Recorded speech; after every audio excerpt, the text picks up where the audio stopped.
Bonjour, bienvenue. Excusez-moi, le son a coupé. Nous accueillons aujourd'hui Rob Hopkins qui va nous parler comment cultiver notre imagination. Si ceux qui ne connaissent pas encore Rob, nous avons une audience du monde entier. Bien sûr, vous avez peut-être entendu parler de lui. Il est le cofondateur des Transition Towns, excusez-moi. Il y a un bruit parasite. Lucie a l'air complètement terrorisée. Lucie, tu dois fermer Crowdcast. Tu as un onglet Crowdcast sur ton ordinateur et tu dois le fermer. Non, c'est pas la peine de pleurer, Lucie, on t'aime. Allez. Bon, c'est pas grave. Bon alors, je recommence. Rob est le fondateur des villes en transition et du réseau des villes en transition. Il a écrit de nombreux livres, y compris The Transition Handbook, le guide du manuel de transition. Il a gagné plein de prix, des doctorats, et en plus, il fait de la bière. Ça, c'est vraiment l'aspect le plus sympathique de Gélium. Et alors, je passe le microphone à Rob, qui va nous donner de l'inspiration, va nous dire d'être plus imaginatif dans notre gestion du changement. Et voici Rob. Bonjour tout le monde, avec une nouvelle coupe de cheveux. Ça fait longtemps que je voulais venir à la Oxford Real Farming Conference, et même si c'est pas en présence, et qu'on peut pas se boire un pot après, c'est un plaisir d'être ici. Je voudrais vous commencer.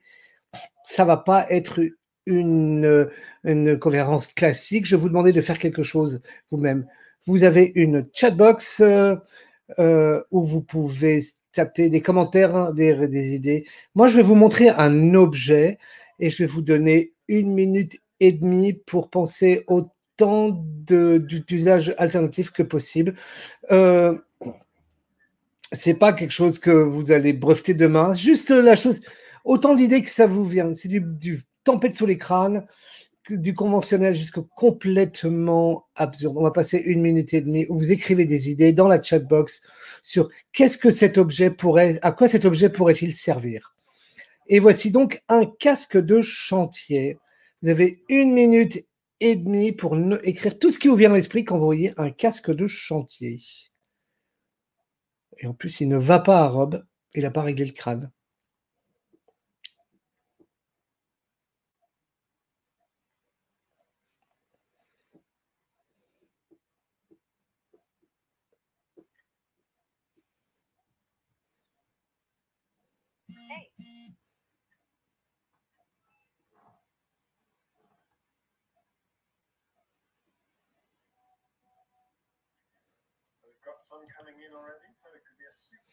Ça peut être un bol à soupe, un marteau,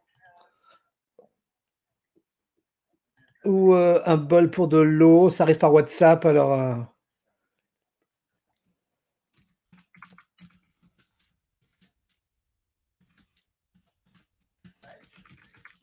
un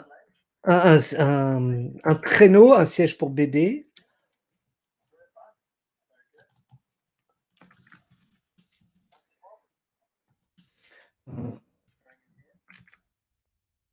Un robot, un pot de fleurs ou un emballage, peut-être un moule ou un panier suspendu. Oui, ça pourrait être joli, ouais. Un moule pour du béton. Le peinture, on pourrait le peindre parce que c'est blanc, ouais, super. Un chapeau de confiance. Je pense qu'on aurait tous besoin de en ce moment. Un moule pour faire un panier pour mettre des œufs. Oui, on voit bien qu'on est chez les paysans là. Un four en plastique. Un nid pour des hérissons. Un gobelet. Merci beaucoup.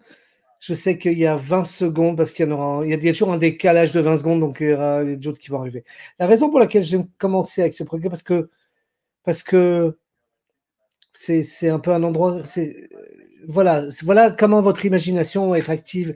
Ça peut transformer un truc comme ça aussi banal que dans un extrait extraordinaire. Et c'est ça le but de la conférence aujourd'hui, c'est de vous parler de l'imagination. J'ai passé ces dernières années à écrire un livre sur l'imagination et pourquoi l'imagination est si importante en 2021 avec tous les défis que nous rencontrons aujourd'hui. On va commencer par partager cette petite histoire avec vous. Donc ça, c'est en 2006, la première activité que nous avons menée avec Transition Town dans le sud-est de l'Angleterre. Nous avons planté des arbres avec une fondation. Ce sont des noisetiers, des châtaigniers hybrides qui peuvent fournir beaucoup de protéines. On s'est dit, bon, on devrait les planter partout, dans toutes les villes et dans les parcs, dans les jardins, dans les bacs à fleurs. C'était le premier livre qu'on a planté. On aurait pu planter l'arbre et dire, allez, c'est bon, on a fait notre boulot. Mais en fait, ce qu'on a fait, c'est qu'on a annoncé au monde entier que nous avons déclaré Totnes comme étant la capitale des arbres à noix de Grande-Bretagne. Donc, il fallait construire une histoire. En 2021, nous avons planté plus de 400 arbres autour de la ville. Mais j'adore cette idée de dire, voilà, c'est l'histoire. On veut l'utiliser pour alimenter des imaginations. Pourquoi vous faites ça à Totnes? Tu sais quoi, ce qu'ils font? Ils sont la capitale grande-britannique des arbres, des noisetiers. Les gens pensaient que... Mais et en plus, il y a un jeu de mots en anglais parce que nut, ça veut dire cinglé. En plus, personne ne nous a posé le défi. Et voici, nous avons la maire de notre ville avec son beau collier qui nous est parti. Eh bien, comment est-ce qu'on peut mieux raconter des histoires? L'imagination humaine est quelque chose d'extraordinaire. On est tous ici parce que nous voulons voir une révolution en matière d'agriculture et d'alimentation. Et vous ne pouvez pas construire quelque chose que vous ne pouvez pas imaginer. Vous devez être en mesure de l'imaginer d'abord. Nous devons construire et imaginer en même temps. Ma définition préférée d'imagination humaine, c'est que c'est la capacité à voir des choses comme si elles pouvaient être différemment. S'il y avait un moment dans notre histoire où notre survie dépendait de notre capacité à concevoir les choses, c'était maintenant, c'est le moment. Voilà, j'aime bien démarrer quand je parle aux gens de ce que Extinction Rebellion dirait, disons la vérité. Nous sommes en haut de cette montagne, au bord de ce précipice.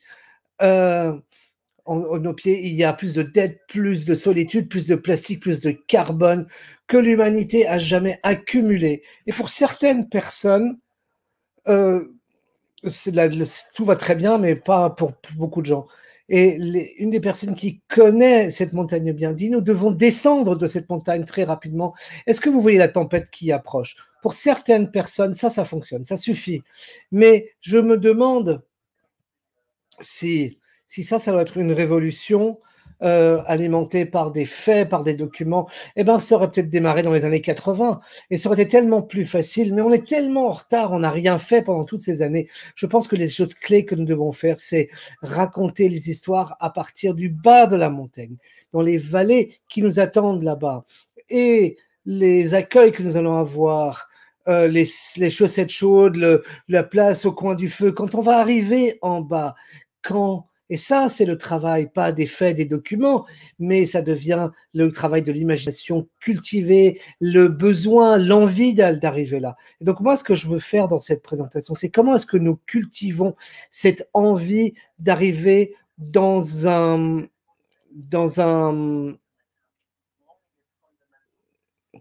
d'un avenir sans carbone.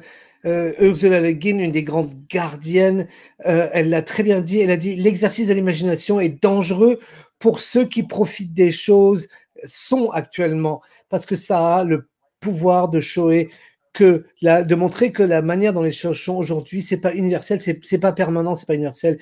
Nous ne serons jamais libres si nous ne pouvons pas imaginer à quoi ça ressemble d'être liberté. Je pense qu'on est arrivé à un moment en 2021 où notre imagination collective est sérieusement en danger. Il y a une chercheuse en 2010 qui a publié un article qui dit que l'imagination et le QI ont grimpé ensemble jusque dans le milieu des années 90 et ensuite le QI a continué à grimper, mais l'imagination a commencé à se baisser.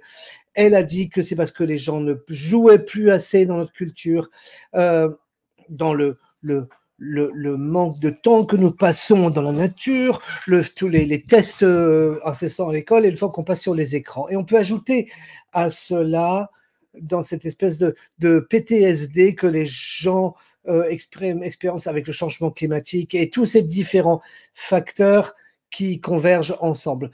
Mais si nous sommes à une époque où l'imagination est en train de se réduire, c'est le moment où nous devons être en mesure de tout réimaginer. Alors nous avons un défi extrêmement sérieux et je me demande si au lieu de nous focaliser sur ce qui est en train de s'effondrer et les problèmes que nous devons attaquer, mais en même temps, je me demande s'il ne faudrait pas on devrait tellement mieux à parler de ce que ce serait de vivre dans un monde où tout ceci se serait produit. Comment est-ce qu'on montre aux gens à quoi pourrait ressembler cet avenir? Le poète Walker a dit: le futur doit entrer en toi longtemps avant qu'il ne se réalise. L'avenir doit entrer en toi longtemps avant que cela se produise. Ça, c'est le travail. Ici, il y a une œuvre de James McKay qui travaille à l'université de Leeds. Il est dessinateur et il apporte des idées, il illustre des idées scientifiques avec son travail. Ça, c'est son dessin sur à quoi nos villes pourraient ressembler si elles étaient conçues pour être aussi biodiverses que possible. On pourrait y arriver dans 10 ans. On pourrait mettre en place toutes les conditions pour que la biodiversité arrive. Mais ce qui manque, c'est l'envie. À quoi ça sentirait? Quelle serait l'odeur? Quel serait le goût? Quelle serait la sensation de vivre dans une ville où ça existerait déjà? Ça, c'est son dessin. Une fois qu'on vraiment accélère le fait de sortir les villes, les voitures des villes, qu'est-ce qu'on pourrait utiliser l'espace? Peut-être que les enfants, au lieu de marcher sur le goudron et pourraient marcher à travers champs dans les rues pour aller à l'école. Et ça pourrait arriver dans peu de temps si nous pouvons cultiver cette envie d'arriver à cela. C'est ça le travail de l'imagination et l'histoire des histoires à raconter. La manière dont moi j'adore ça. Moi, je fais un podcast qui s'appelle et qu'est-ce qui pourrait se passer si passer à et maintenant qu'est-ce qu'on fait? Et à chaque fois, je demande toujours à mes invités de fermer les yeux et de se penser 30 ans en avant et de dire qu'est-ce que vous voyez? À quoi il ressemble ce monde maintenant que c'est arrivé, ce que vous voyez va arriver? Et je voulais partager avec vous juste une section d'une minute de choses dont les gens qui parlent de l'alimentation. À quoi est-ce que le monde pourrait ressembler en 2030 en matière d'alimentation? Voilà, j'aurais demandé de se projeter. À quoi ça pourrait ressembler? Imaginez à quoi ça pourrait ressembler. Ça peut peut-être vous donner des idées pour vous laisser rentrer l'avenir, rentrer en vous longtemps avant qu'il arrive.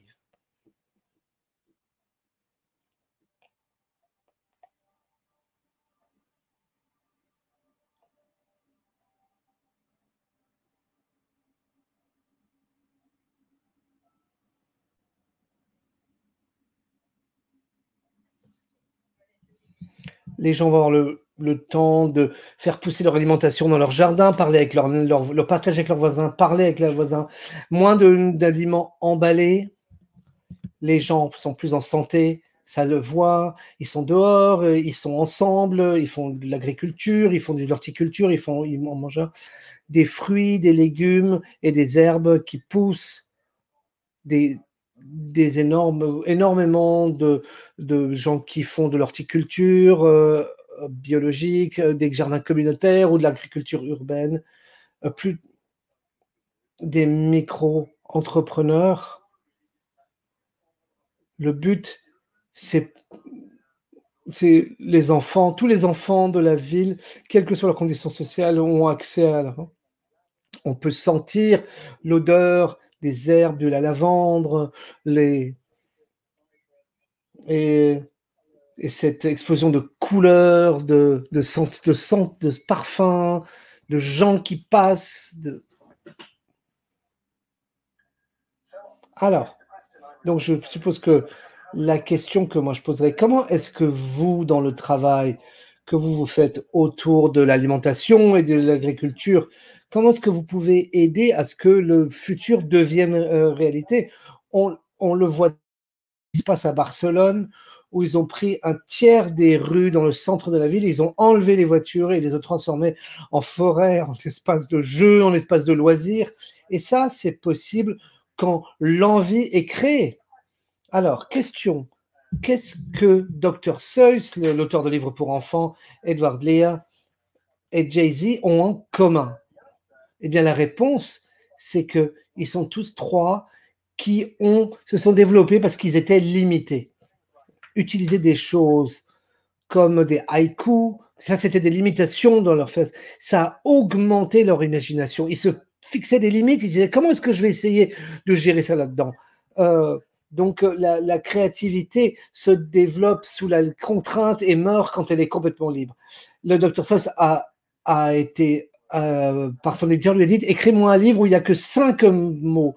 Et je vois que quand on pose des limites, c'est là l'urgence climatique, la justice sociale, les urgences écologiques et toutes ces choses-là, ces limitations poussent l'imagination des gens.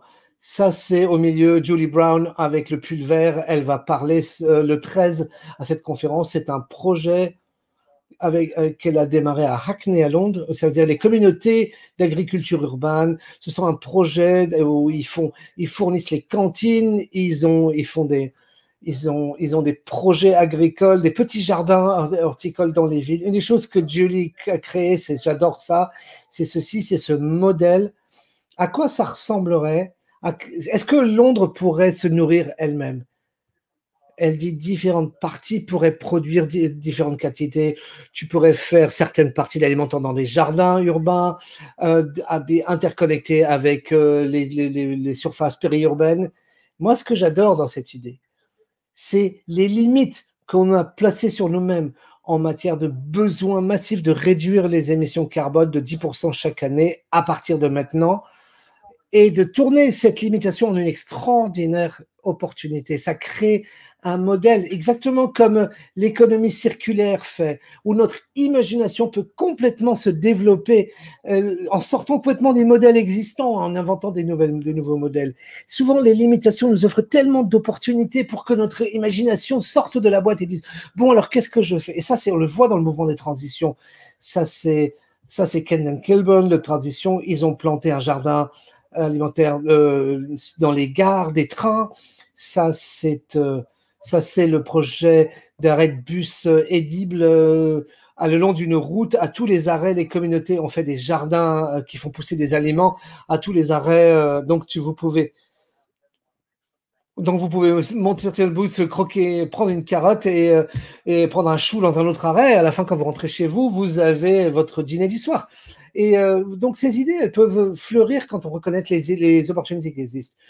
Une des choses qui sont importantes là-dedans, c'est l'idée de l'espace, de l'imagination a besoin de l'espace. Nous devons créer dans nos mouvements, dans nos projets, des espaces qui permettent à l'imagination de se développer. Trop souvent, on perd cela quand on est trop occupé à se focaliser sur des tâches. On doit revoir l'idée d'un revenu universel comme étant une imagination, une stratégie d'imagination nationale. Les espaces, par exemple Waterloo Bridge, quand Extinction Rebellion l'a occupé, pendant 2 semaines, ils l'ont transformé, le pont de Waterloo, en une forêt. Pendant 2 semaines, les gens ont découvert à quoi ça ressemblerait si c'était une forêt. Les gens, tous les jours, traversaient et disaient « Ah, c'est génial, pourquoi ça pourrait pas être tout le temps comme ça, de pouvoir voir ces arbres, etc. » Et le pouvoir que les emplacements ont de changer notre point de vue, pour que quand nous revenons à notre vie normale, on le voit soudain d'un autre point de vue, on se dit « Mais pourquoi c'est pas comme ça ?» Ça, c'est à Bruxelles, Bruxelles en transition. Bruxelles, donc c'est le quartier de la prostitution. Beaucoup des gens qui vivent dans cette rue, ils participent à transition. La municipalité voulait fermer la rue pour pas que les voitures passent et parlent avec les prostituées. Et les gens, ils ont dit, on n'a pas envie que tu aies des blocs de béton. Et la municipalité a dit, OK, nous on paye les matériaux et vous gérez les jardins. Et ils ont fait ce jardin.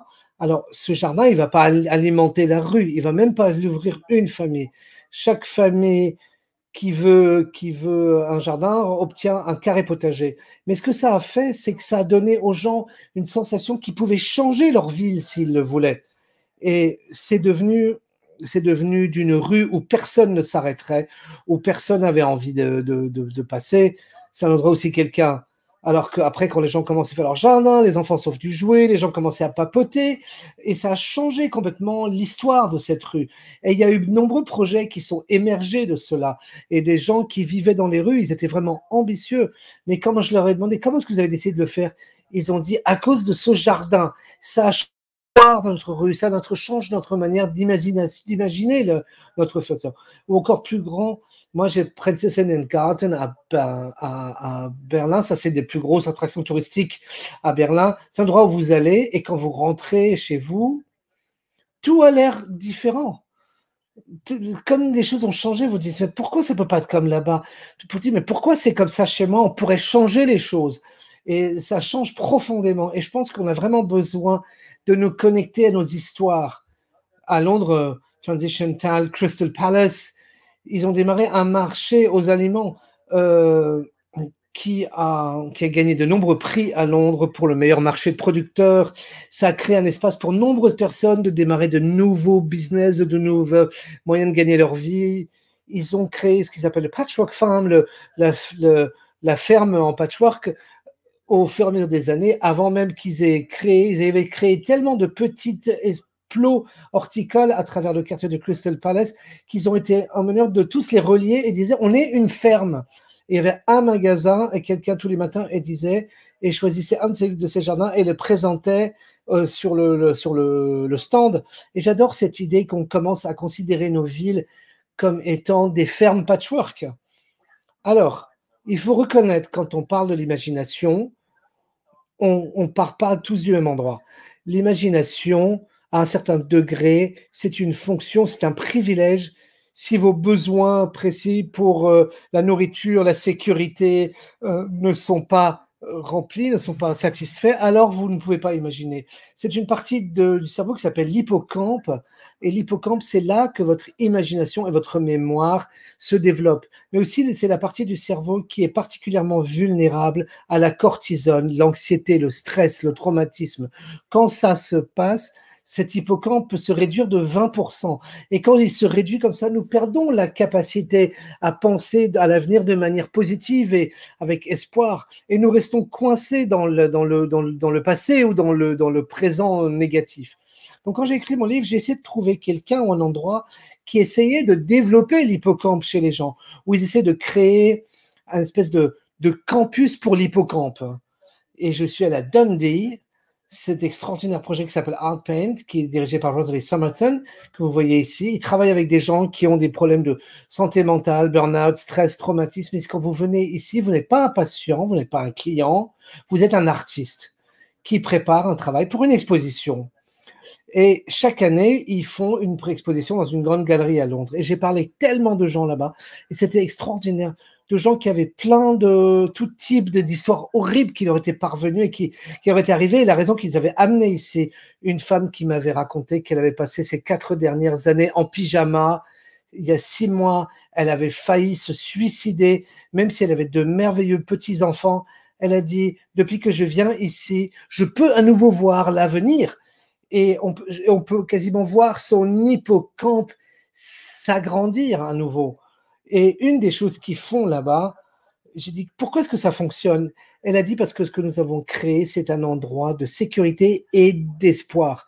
Et nous devons reconnaître que la capacité de vivre une vie imaginative n'est pas donnée à tout le monde. L'inégalité détruit l'imagination. L'austérité est une attaque directe sur l'imagination. Nous avons un système éducatif qui ne laisse aucune place virtuellement à l'imagination. Et après, on est surpris de voir tous ces problèmes qui surviennent. Et à Art Angel, chaque année, pour continuer leur financement, ils demandent à leurs artistes de remplir ce papier en forme humaine. Ils disent, remplis la première pour dire comment tu te sentais quand tu étais ici. Et le deuxième, c'est comment tu te sens maintenant que tu es venu ici, ce qui a changé. Et c'était vraiment très émotionnel. Je voudrais en partager un schéma, voilà, sans besoin de l'expliquer. Voilà comment la personne se voyait avant et voilà comment elle se voit maintenant. Quand vous voyez ça, vous voyez la puissance du travail qui est mené. Pour moi, ça, c'est l'image que j'ai dans ma tête quand je pense à à la transformation que l'alimentation et l'agriculture peut générer ces prochaines 10-20 années. Si nous faisons tout ce que nous pouvons faire, je pense que là, il y aura véritablement une révolution de l'imagination. Un moment extraordinaire à avoir vécu. Et moi, je regarde cette image. Et ça, c'est une des choses qui vraiment me fait me lever tous les matins.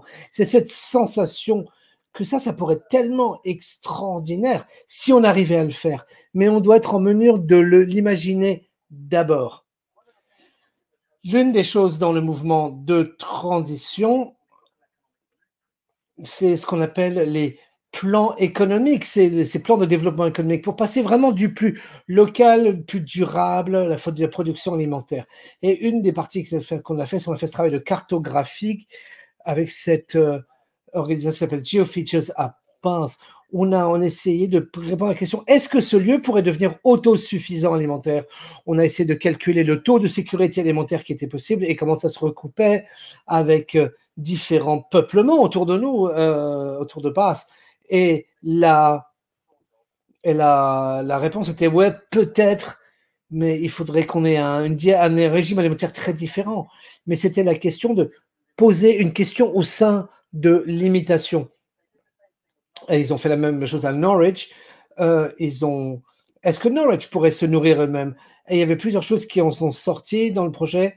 Et ils ont créé des choses comme, par exemple, ils ont commencé Farm Share, c'est-à-dire les terres communales partagées. Ils ont des centaines de membres. Ce sont un exemple merveilleux d'AMAP. Et une autre chose qui est sortie, c'était Hot Meadows.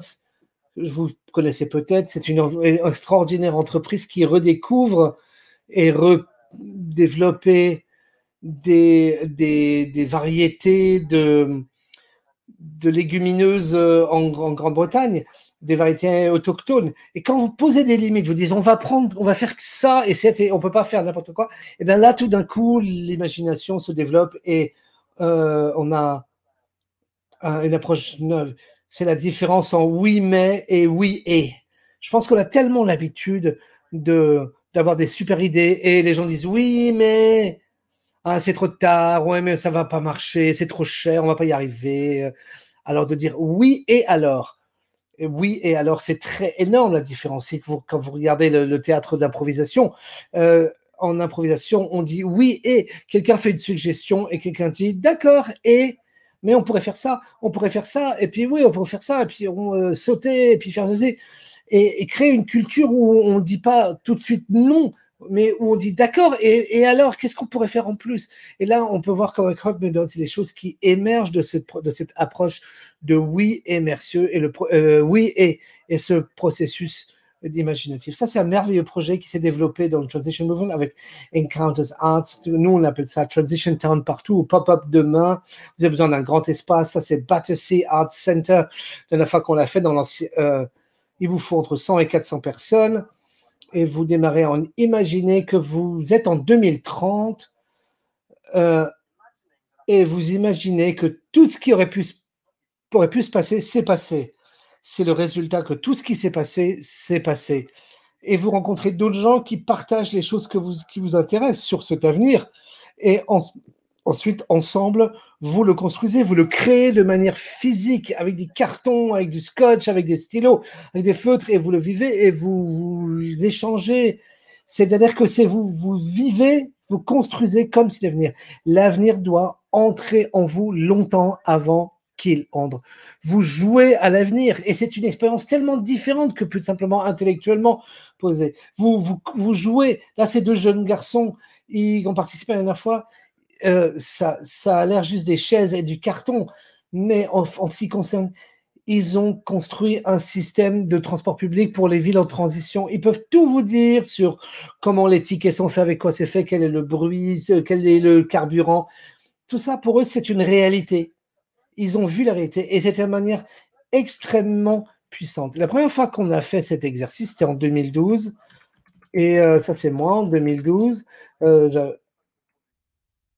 On a rêvé à ce collectif de levure. C'était un moulin, une brasserie, etc. Et on dit bien évidemment, en 2030, on aura notre bière partout. Et on a imaginé comment notre investissement communautaire fonctionnerait, comment on appellerait notre bière, quel serait notre programme de formation l'année d'après.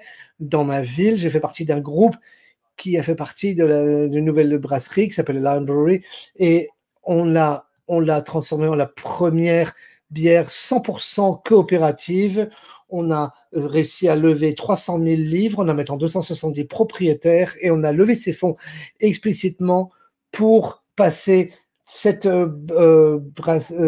brasserie dans le même bâtiment, pour que ça soit également une boulangerie, etc. Et les gens m'ont dit, pourquoi tu sais que ça va fonctionner? J'ai dit, je sais que ça va fonctionner parce que je l'ai déjà vu, j'ai déjà joué à ça. Donc, comment nous trouvons les opportunités pour ces opportunités de jouer, de s'imaginer un différent avenir? Nous devons également avoir la possibilité de poser cette question qui est très importante. Et si? Parce que cela nous ouvre de nombreuses possibilités, cela nous permet de penser à l'avenir d'une autre façon. Pour toutes les personnes qui parlent français, il y a une petite ville qui se trouve à une demi-heure de Nice, où on a décidé que 30% de la nourriture servie dans les écoles 20% devait être d'origine biologique. Ils se sont dit, et si 20% était mieux que 0%? Et donc là, ils ne se sont pas arrêtés là, ils se sont dit, ah, et si on allait à 100%? Et donc, cette façon de penser peut nous amener à revoir complètement l'économie et la biodiversité et la façon de faire. Et donc, la municipalité a décidé, à ce moment-là, d'acheter des terrains qui devaient devenir normalement des maisons de luxe, et ils les ont transformés en lieu pour la production de nourriture. Et ils ont produit donc ces 30% de l'alimentation biologique pour les écoles. Et donc ils ont vu des gros changements dans la façon de ces familles, des élèves. Parce qu'ils ont remarqué que 60% d'entre eux achetaient maintenant de la nourriture biologique alors qu'ils ne le faisaient pas par le passé. Donc c'est vraiment une histoire phénoménale. Tout ceci a commencé simplement par cette question. Et si on tentait quelque chose? Et donc ils ont créé quelque chose que j'adore et que j'espère voir partout. Ils ont créé une solution au changement climatique qui est win-win. Tout le monde y gagne. C'est bon pour la santé mentale, la santé physique, l'économie, la biodiversité. Et c'est ce que nous pouvons faire lorsque vraiment nous proposons des idées pleines d'imagination et que nous oublions l'idée du business comme nous le faisons d'habitude et de ces petites étapes. Non, il faut mettre en place de nouvelles solutions. Et un des euh, projets que je préfère vient de Liège, en Belgique. Il y a 5 ou 6 ans, j'y suis allé et là-bas, ils se sont posé une question en se disant, et si, en une génération, la majorité de la nourriture qu'on consomme dans cette ville venait de la ville elle-même? À l'époque, on ne parlait pas de l'agriculteur, de l'alimentation, pas de... Donc on a créé un événement là-bas avec tous ces gens-là. Et j'étais présent lors du premier événement. Et ensuite, je n'ai plus entendu parler. Il y a 2 ans, je m'y suis rendu à nouveau. Et là, ils avaient créé 25 coopératives, investi 25 millions d'euros. Pas des banques, non, mais des personnes locales qui ont mis de l'argent dans ces coopératives. Et ils ont mis en place donc ces sociétés coopératives. Et j'ai parlé avec cette personne, j'ai demandé, comment vous pensiez que vous alliez obtenir 5 millions? Et ils m'ont regardé, ils m'ont dit, oh, écoutez, on est en Belgique, ici, les gens aiment le vin, donc il n'y avait pas de problème, on va avoir 5 millions pour mettre en place notre exploitation de vin, de raisin. Donc ils ont commencé leur magasin qui s'appelle Les Petits Producteurs. Après 6 mois, ils ont ouvert un deuxième, tellement cela fonctionnait bien. Et maintenant, ils en ont 4. Et le maire de Liège a dit qu'il voulait être une ville intelligente. Et maintenant, ils ont changé d'idée. Ils ont dit que c'était une ville de transition. Et voilà, le manager, ici, vous pouvez le voir, le dirigeant du magasin Les Petits Producteurs. Et je lui ai demandé quel est le potentiel de tout ceci. Et il me dit, je pense que d'ici à ce que nous ayons 12 magasins, les supermarchés deviendront plus fragiles. Ils seront fragilisés réellement. Alors, donc, il y avait cette question de savoir est-ce qu'on doit combattre les rejets, les déchets des supermarchés ou est-ce qu'on invente une nouvelle solution? Et c'est ce qu'ils ont fait. Il y a également eu une autre solution, celle de Créafarm, qui a fait une cartographie de toutes les terres agricoles autour de la ville, les types de sols, et ils ont proposé ces informations à des jeunes personnes qui veulent se lancer dans l'alimentation, dans l'agriculture. Et donc, ils ont mis en place également des brasseries communautaires. Vous le savez, c'est au sein de notre transition.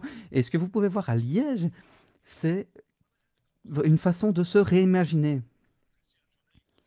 Et j'ai parlé avec Christian Genet, qui est un des principaux organisateurs, et je lui ai demandé comment avez-vous fait pour obtenir 5 millions d'euros depuis des personnes locales? Eh bien, il m'a répondu, parce qu'on a une histoire.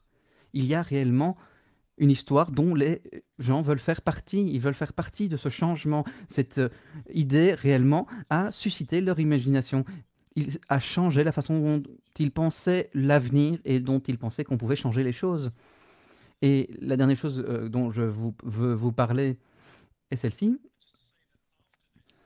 Euh, Parce que après cet événement, je vais essayer de créer un atelier sur comment nous mettre en place une machine à remonter dans le temps.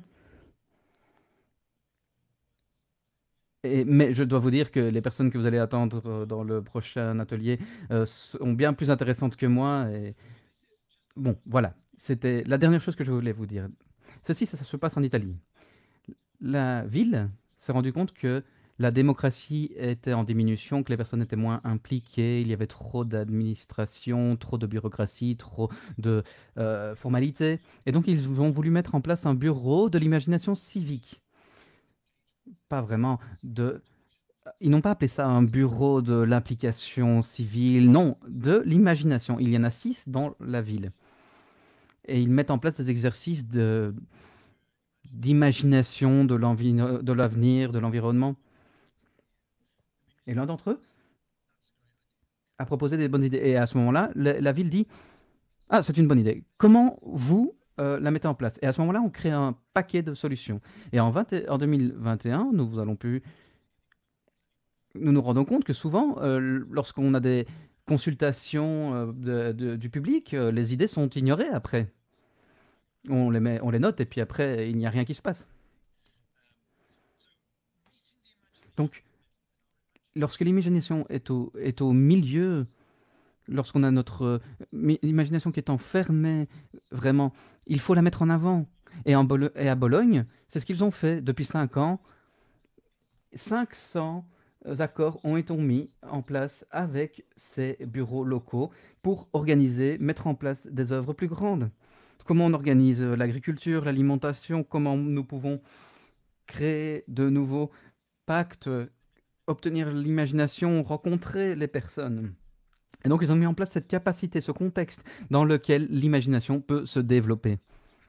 Et j'en arrive à la fin de ma présentation. Si vous voulez avoir plus d'informations quant à ma présentation, vous pouvez me retrouver sur Internet. Vous pouvez me retrouver sur transitionnetwork.org. Le podcast que vous avez entendu plus tôt est également présent en ligne. Et je voulais donc terminer avec une citation de Neil Gaiman, l'auteur. Nous avons tous l'obligation de rêver, d'imaginer. Il est facile de prétendre que personne ne peut changer, que nous sommes dans un monde où la société est immense et l'individu n'est rien. Mais la vérité, c'est que les individus changent leur monde encore et encore. Les individus créent l'avenir et ils le font en imaginant. Merci beaucoup de votre attention. Merci beaucoup, Rob. C'était vraiment inspirant. Je pense qu'il a dit que l'imagination crée l'événement. Oui, je vais l'écrire. Nous avons de nombreuses questions. Donc j'en ai noté quelques-unes. Certains d'entre eux aimeraient connaître le nom de l'artiste qui a effectué ces 2 schémas que nous avons vus plus tôt. Je peux faire encore mieux. Je vais l'écrire dans le chat.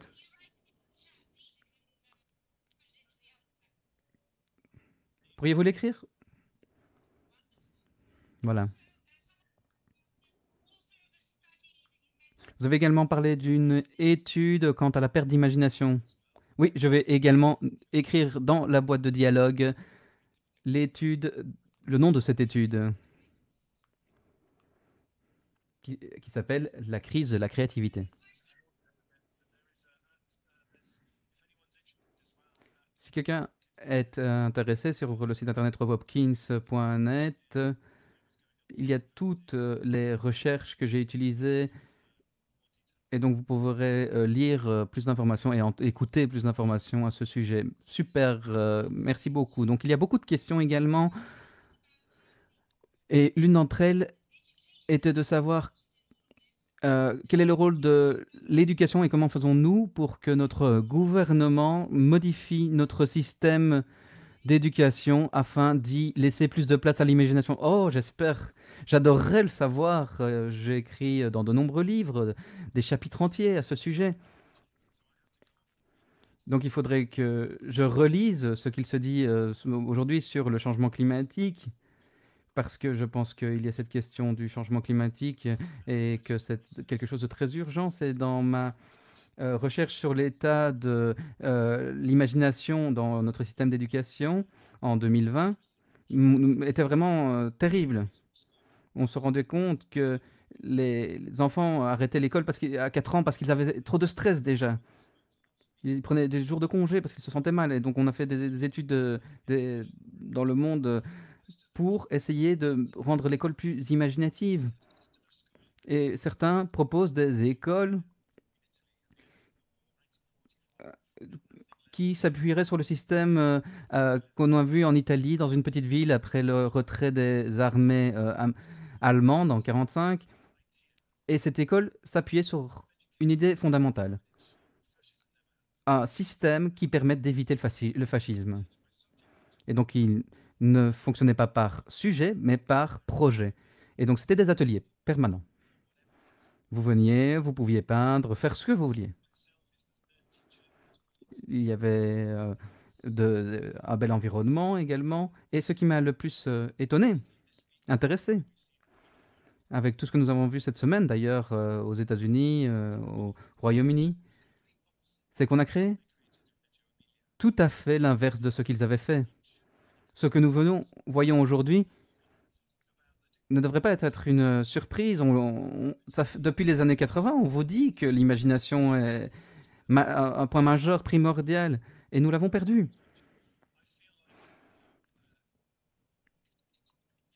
Je pense que c'est très difficile parce que de nombreuses personnes se rendent compte que c'est un problème. Et donc la solution, c'est juste de se dire, il faut que je mette mes enfants ailleurs, dans une école privée. Parce que dans les écoles privées, ils ont des théâtres, des pièces, des salles consacrées à l'art. Mais si vous allez dans les écoles d'État, c'est tout à fait euh, une suppression de l'imagination. Et je pense que avec le gouvernement actuel, on ne verra rien changer. Nous avons réellement besoin d'une reconnaissance de cette crise de l'imagination dans de nombreux pays. Parce que pour le moment, ce muscle de l'imagination est atrophié et donc on est également dans une situation problématique. On m'a fait ce pull sur lequel il est écrit l'imagination n'est pas un luxe et je pense que c'est réellement vrai. Merci beaucoup. D'autres questions par rapport au pouvoir, à la diversité, à la différence. Comment pouvons-nous imaginer un meilleur monde? À quel point ça peut nous aider? Pouvons-nous l'imaginer?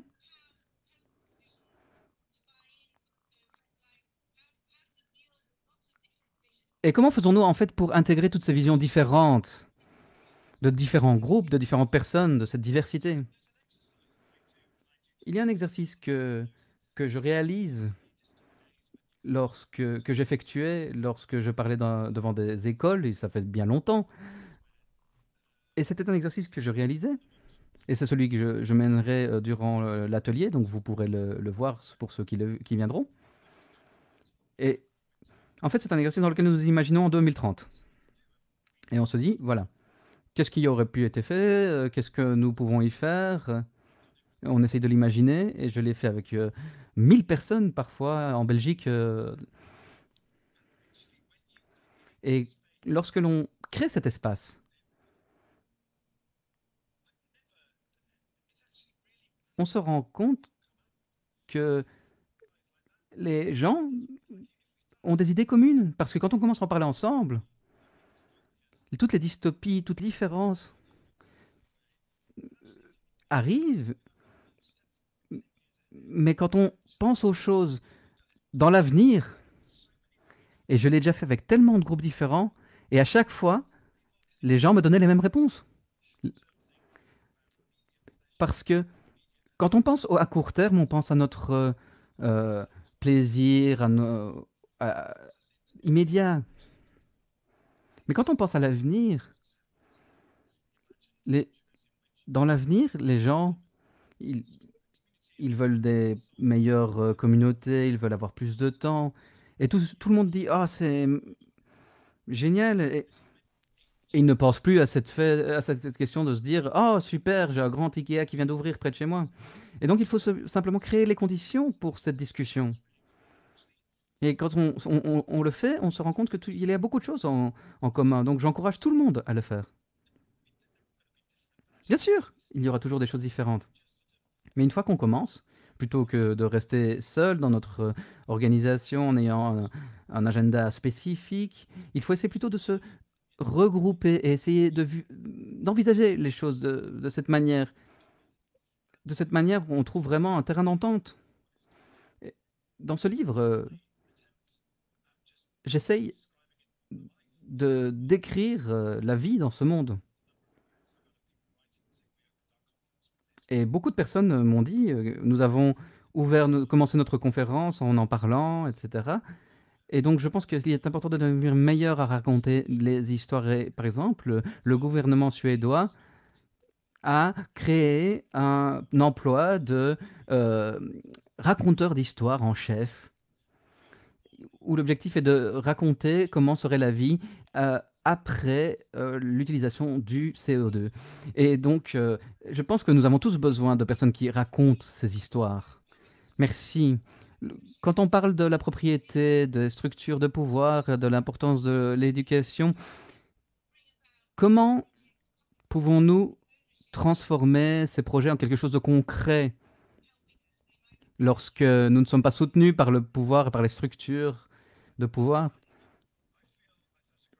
C'est une très bonne question, bien sûr, et je pense que de nombreuses personnes pourraient y répondre bien mieux que moi ici.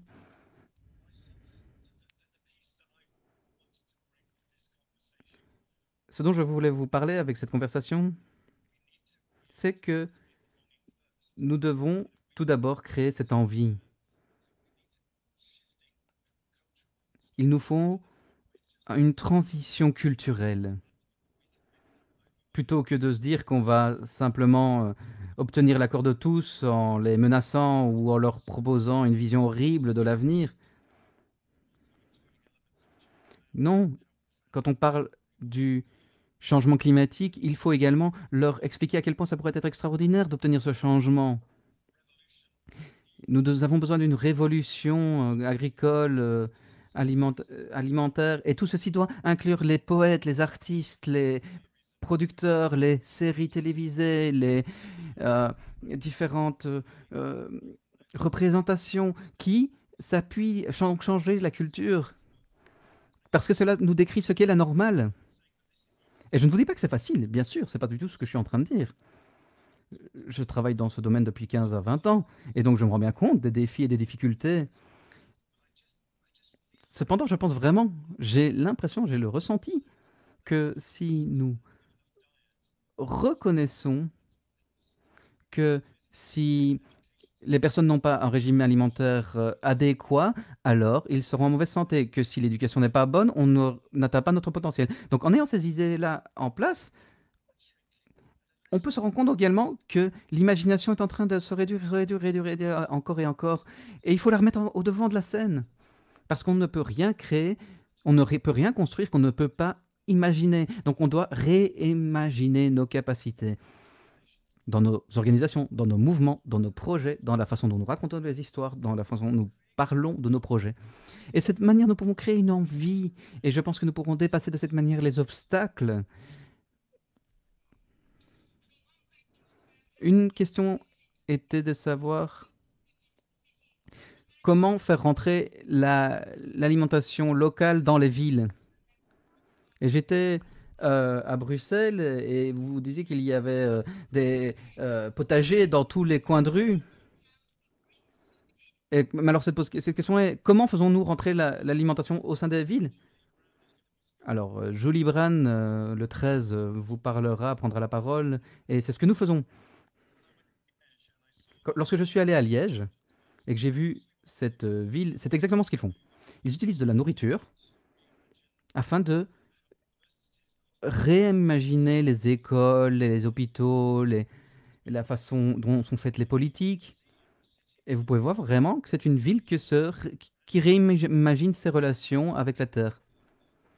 Et ce que j'ai vraiment adoré avec les petits producteurs, ce magasin, c'est qu'on est habitué en général à ces projets bioniques, biologiques avec ces magasins biologiques qui ciblent une classe sociale. Eh bien, à Liège, c'est différent. C'est des personnes de tout revenu, de toute classe sociale qui viennent dans ces magasins. Et pour moi, je trouve ça très émouvant. Ça fait 15 ans que je travaille dans ce projet de transition plus locale, plus résiliente. Et là, ils le font. Je pouvais le voir directement. J'ai pu le sentir, j'ai pu parler aux personnes, lire les écritures, lire les histoires, l'origine des différents aliments, et j'ai trouvé ça vraiment émouvant. Merci beaucoup. Il y a beaucoup d'autres questions, mais celle-ci me semble intéressante.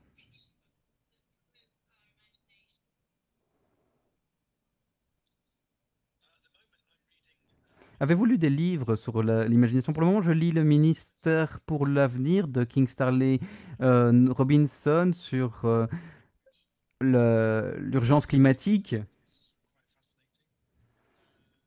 et sur une solution positive, comment ça se serait bien déroulé. Je trouve ce livre fascinant. Donc je dirais oui, ça c'est un bon livre.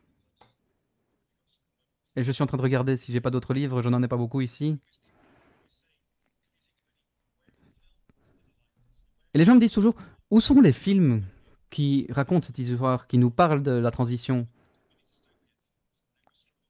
Et c'est toujours difficile de trouver un film dans lequel cela fonctionne bien, parce qu'en général, c'est des films dystopiens. On, on ne voit pas vraiment de films où les gens vivent dans des villes, dans des maisons hyper efficaces d'un point de vue euh, euh, énergétique, avec de la nourriture qu'ils produisent eux-mêmes, etc. C'est ce que je verrais. Oui, il pourrait y avoir beaucoup de changements qui pourraient se dérouler dans le cinéma. Et alors, quelqu'un a mentionné la question de l'importance de la façon dont nous racontons les histoires et de l'utiliser afin de développer, de modifier notre monde. Et je pense que nous n'avons plus de temps, malheureusement. Donc, j'aimerais vous remercier, Rob, pour réellement cette présentation inspirante. S'il vous plaît, rendez-vous à son atelier si vous en avez envie ou sinon, vous pouvez également continuer à suivre la conférence. Donc, je vous laisse pour vos derniers mots, Rob. Donc, je voulais juste vous dire merci. Merci à tous de m'avoir écouté, d'être présents. Et si vous restez, écoutez Justine et Beida, ce sont des personnes fabuleuses. Et profitez de cette conférence. Et ça a été un réel plaisir d'être avec vous aujourd'hui. Merci beaucoup.